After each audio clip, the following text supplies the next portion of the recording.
61 is sleep disorders. You can work on becoming a better sleeper. Optimal sleep times 10 p.m. to 6 a.m. And guess what? You shouldn't wake up to pee. What? For the last 2 weeks, since my friend taught me how to do this, Kim Vopni, she's also known as the vagina coach. She taught me how to not pee at night. So here's what you do. When you wake up, tell your bladder you don't need to pee. Step 2, distract your bladder by moving your toes, pointing and flexing your feet, or activating your pelvic floor. I have peed in the middle of the night for 20 years, and I do not anymore. So it can happen for you too.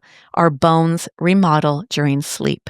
So when you're not sleeping, your bones are not remodeling, they're not building, they're dissolving. Number 62, eating disorders. Are you bringing in enough nutrition now, or are you really concerned with being thin? Bones are judgmental and present moment. The more weight your body has to cart around, the stronger your muscles and bones will be. Now, that means within an ideal range, because obesity can be a contributing factor of osteoporosis. We want to be in that Goldilocks. Number 63, pregnancy. During pregnancies, the body is going to give the minerals to the baby and take them from you. Number 65, amenorrhea, which is no periods. And that can sometimes happen when there are eating disorders or a really low body weight, or if there's imbalances in hormones or nutrient deficiencies. Number 66, early menopause. The average age may be around the early 50s. So if you were someone that went through early menopause, it might have been induced by a surgery or by something. You would know if this was you. Number 67, POS, Polycystic Ovary Syndrome. So if that is something that you have, that could be a contributing factor. Number 68, malabsorption. Now, malabsorption can happen if you have a condition that leads to this, but it can also happen if you don't, because you need a healthy gut in order to be absorbing your nutrients. Number 69, celiac disease. A very small percentage of those diagnosed with osteoporosis have celiac, and within a few months of removing gluten from your diet, if you're a celiac, you can reverse osteoporosis. Now, I want to say here, many people have a gluten sensitivity. Celiac is a disease that you really have to completely avoid gluten, but there are many people. I've run blood labs to look for food sensitivities.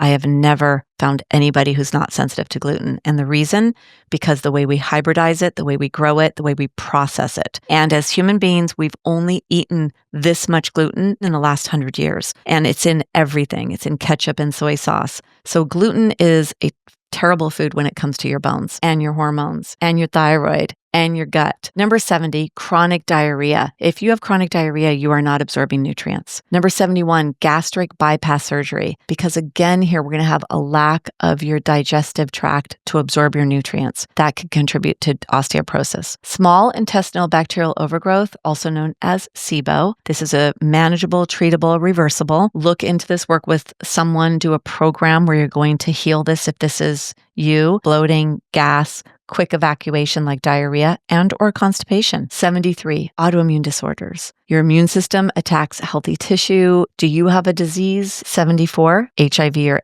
AIDS, because this affects the immune system. 75, primary immunodeficiencies. This is going to affect inflammation. Osteoporosis is an inflammatory disease. And so working with a physician, knowing that this is something that you need to pay attention to. 76, chronic infections. And this could be infections that are even gut infections. This could be bacterial overgrowth, yeast overgrowth, parasite issues.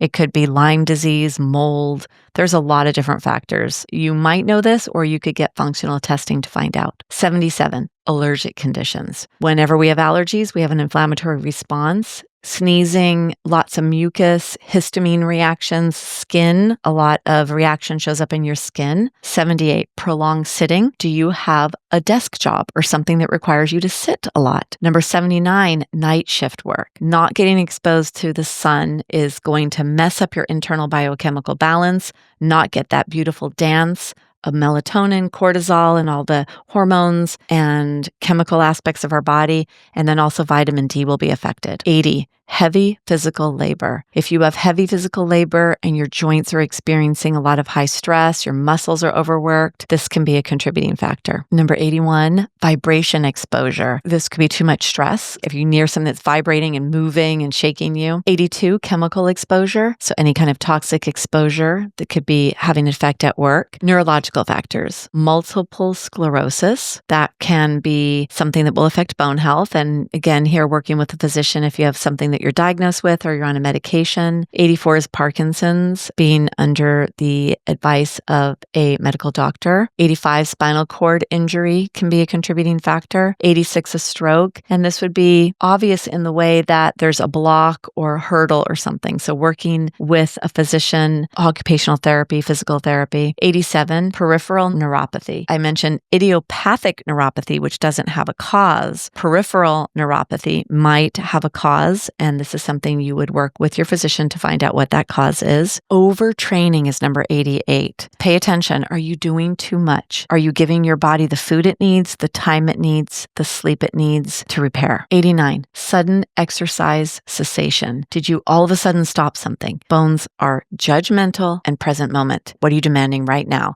And if you're doing a lot, and then all of a sudden nothing, that will have an effect on slowing down bone building. 90, low energy availability. So the hormones imbalanced here. This could be that you don't have good digestion, so you don't have enough nutrients. Maybe you're not able to do much. You're not able to move as much as before. So really trying to figure out what is the cause of that. 91, repetitive impact. Joints may be experiencing stress. Your bones may be stressed. Posture could play a role here. There might be something new that you're doing where you're always doing it on your left side or always on the right side, something. So just raising awareness, cross-training, not doing the same exercises over and over. 92 is muscle imbalances. In the same area where maybe it's posture, maybe you're doing one thing the same, we're dominant in one eye. What I like to tell people is find out what your dominant eye is with two hands on top of each other. Make a small circle right where the thumb and the pointer fingers are, the size of a quarter. And whatever you're looking at that you could see, bring your hand straight to your face. Your opening will be on one eye, and that's the eye that's dominant. So mine is on the right side, so I'm right eye dominant. That means I do most things here in this field is in my right side,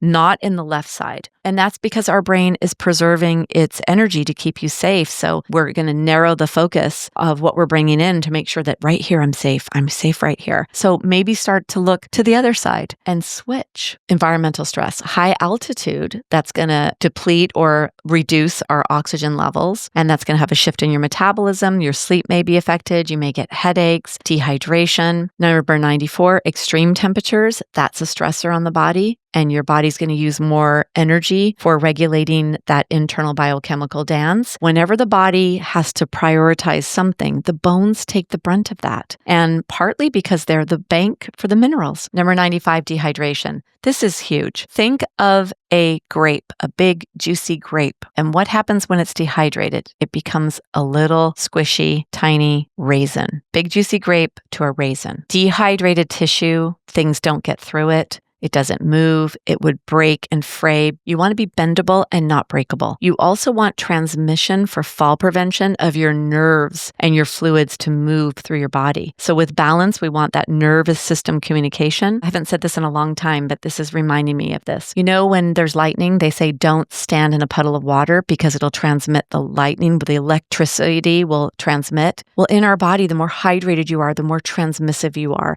the more your body knows where are you standing for fall and fracture prevention. Number 96, seasonal changes. This is where vitamin D levels will come in. This is where you might not work out as much in the winter. If you live in a snowy place, you might be worried about slipping or tripping, so you might not go out as much. Your mood may be affected. You might not want to do as much. Number 97, environmental toxins everywhere. Invisible too. They're in the air. They're on all the foods that we eat. You know, since the 1970s, there's been over 80,000 pounds of chemicals introduced into our air. Think about in the 70s, 80s, when you would drive places and how many bugs were on the windshield wiper or on the grill of the car. That doesn't happen anymore because we have sprayed and killed. And guess what those toxins are? They're endocrine disruptors and neurotoxins. What are most of our diseases today? They are affecting our endocrine system, our hormones. Our bones are so strongly linked to hormones and neurotoxins. How many brain disorders? How much cognitive decline is happening now? All of those chemicals we've been pumping everywhere for all these years.